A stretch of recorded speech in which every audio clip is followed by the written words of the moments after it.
Hi, my name is Clyde Thomas, and in this presentation, I'll summarize Chapter 46 of the textbook, which covers antitrust law, and then connect those legal concepts to the case I analyzed for the written assignment, which is the landmark breakup of AT&T in the case United States versus AT&T. So let's get started. So first, I'll define antitrust in the three federal statutes at its core. Then I'll walk through the Sherman Act, the Clayton Act, and the Federal Trade Commission Act, along with how they're enforced. Then in the second half, I'll apply those concepts directly to the AT&T case itself, showing how the government kind of used the sections of the Sherman Act to dismantle the largest monopoly in American history. So what is antitrust law? Simply put, antitrust laws are the rules that protect product competition by prohibiting unlawful restraints of trade and anti-competitive practices. And the idea behind them is that competition actually benefits society. It leads to lower prices, better products, more choices, and more information for consumers. The American antitrust law rests on three federal statutes. The Sherman Act, which was passed in 1980, is the oldest and the most powerful. The Clayton Act of 1914 targets specific practices that the Sherman Act didn't clearly cover. And the Federal Trade Commissions Acts, also from 1914, created the FTC and banned unfair methods of competition. Together, these three laws form the backbone of the competition policy in the United States. So the Sherman Act has two main sections. And Section 1 prohibits contracts, combinations, and conspiracies in restraint of trade. Because you can't conspire alone, Section 1 always requires two or more parties. So the essence of the violation is the act of actually joining together. Section 2 is a little bit different in that it targets monopolization and attempts to monopolize, and it can apply to just a single firm that's just acting alone. So courts analyze these restraints in two different ways. Some are per se violations, so they're obviously harmful, like price fixing, and so they're automatically illegal. Others are judged under the rule of reason, where the court weighs the agreement's purpose and its effect on competition. So the intent matters. And the restraints also come in two forms. You have horizontal between competitors that are at the same level, and you have vertical between the firms at different levels of a supply chain. So we want to keep Section 2 of the monopolization in mind because that's the heart of the AT&T case that we analyzed. So the Clayton Act attacks four specific behaviors, but only when they may substantially lessen competition or tend to create a monopoly. Section 2 prohibits price discrimination, which is charging different buyers different prices for the same goods. Section 3 bans exclusionary practices like tying arrangements, which we'll see in the AT&T case, plus exclusive dealing contracts.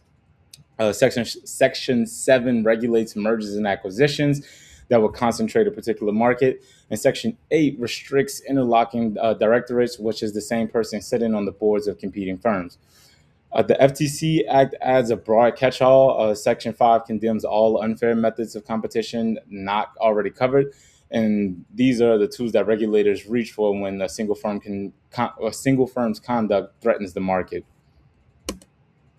So who enforces these laws? We have two federal agencies. The Department of Justice prosecutes Sherman Act violations, which can be criminal or civil. The Federal Trade Commission enforces the FTC Act and shares Clayton Act authority through civil proceedings.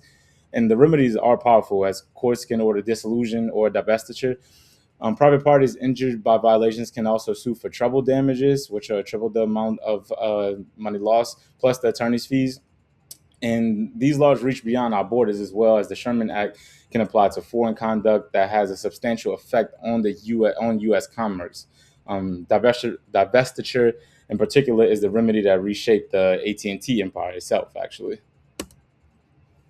So we want to connect all of this to the case. So in 1974, the Department of Justice sued AT&T, which was the largest privately owned corporation in the world at the time. AT&T controlled about 80% of the nation's telephone lines and almost all long-distance service. It was known as Ma Bell, and it was a coast-to-coast monopoly, essentially. And the government charged it under Section 2 of the Sherman Act with unlawfully monopolizing the telecommunications market. So the first connection is Section 2 monopolization. So to win, the government essentially had to prove that AT&T possessed the monopoly power in a relevant market and that it actually willfully maintained that power. The dominance was obvious, so the real fight was essentially over the intent. The key concept is the central facilities doctrine. AT&T owned the local telephone exchanges, which is the bottleneck that every call had to pass through.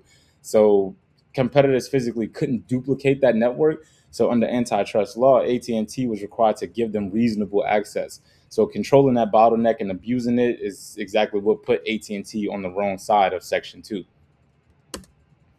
The second connection is the specific exclusionary conduct, and this is where the Clayton Act concept comes into play. In the equipment market, AT&T forced customers to use protective coupling devices that only they supplied. It was essentially functioning like a tying arrangement that locked out rival manufacturers. Uh, in long distance, in long distance, competitors like MCI needed to connect to AT&T's local lines, yet AT&T would charge them higher connection prices than it charged in its own division, which is a discriminatory bottleneck abuse. And most importantly, AT&T used cross subsidization, so it funneled profits from its regulated local monopoly to underpriced competitors in unregulated markets, which is a strategy that's essentially predatory pricing. So this monopoly power was being used to win on leverage instead of actually on merit. The third connection is the remedy, and it's a textbook example of divestiture. So in 1982, AT&T settled through the modification of final judgment, agreeing to break itself apart. So on January 1st, 1984, the local operating companies were spun off into 7 regional baby bells, while AT&T kept long distance and its manufacturing arm. This separated the regulated bottleneck from the competitive markets, removing both the means and the motive for AT&T's abuses. And the result proved the actual point. AT&T's long distance share dropped from 96% all the way down to 61% within a decade, and the long distance prices dropped more than 70%. So the competition actually delivered exactly what the antitrust laws promised: lowered prices and more choices. So to wrap it up, we have 3 key takeaways. First is the AT&T case is a clear real-world illustration of Section 2 monopolization, liability turned on conduct, not size. Second, it shows the essential facilities doctrine in action.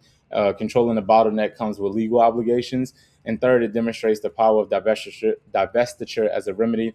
An entire industry was essentially restructured to restore competition. So thank you for your time.